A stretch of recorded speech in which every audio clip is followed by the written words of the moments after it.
کیا سنت مؤکدہ کی جگہ قضا نمازیں پڑھ سکتے ہیں؟ سنت مؤکدہ کی جگہ قضا نمازیں نہیں پڑھیں گے، قضا نمازیں الگ سے پڑھتے رہیں، اور جو سنت مؤکدہ ہیں جیسے فجر کی 2 رکعتیں ہیں، ظہر میں 4 رکعت سنت قبلیہ 2 بعد والی، مغرب کے بعد 2 رکعتیں ہیں اور عشاء کے بعد 2 رکعتیں ہیں، اسی طرح جمعۃ المبارک میں 4 رکعت سنت مؤکدہ پہلے کی ہیں، 4 سنت مؤکدہ بعد کی ہیں۔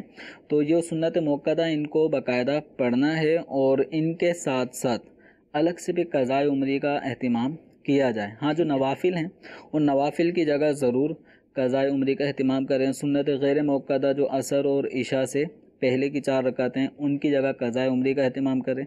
تو قضاء عمری باقاعدہ اپنی روٹین میں لے آئیں، تو اس کا فائدہ یہ ہوگا کہ ہماری جو روزمرہ کی روزانہ کی ادا نمازیں وہ بھی ہم ادا کرنے میں کامیاب ہو رہے ہیں، اور جو پچھلا جو نمازوں کا سلسلہ باقی ہے گویا وہ رب کا قرض جو بندے کے اوپر ہے تو اس کی بھی ادائیگی انسان کرتا رہے۔